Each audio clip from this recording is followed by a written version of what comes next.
আসন্ন ফিফা বিশ্বকাপকে সামনে রেখে ব্রাজিল জাতীয় দলের স্কোয়াড গঠনে বড় আলোচনার কেন্দ্রবিন্দুতে রয়েছে দলটির সবচেয়ে বড় তারকা নেইমার জুনিয়র।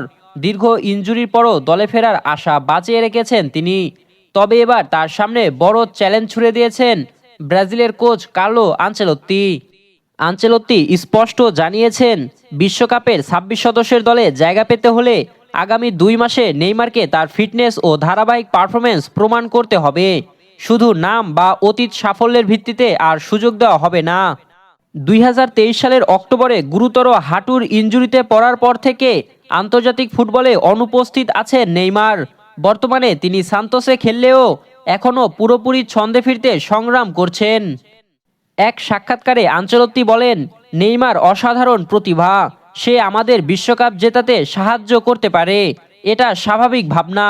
তবে তাকে দেখাতে হবে সে এখনও সেই মানের খেলোয়াড়। তিনি আরও জানান, ব্রাজিল ফুটবল কনফেডারেশন এবং কোচিং স্টাফ নেইমারের অগ্রগতি পর্যবেক্ষণ করছে।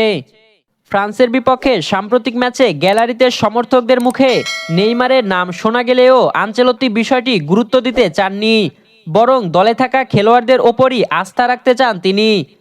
এদিকে বিশ্বকাপে ব্রাজিল রয়েছে সি গ্রুপে, যেখানে তাদের অন্য ৩ প্রতিপক্ষ মরক্কো, হাইতি ও স্কটল্যান্ড।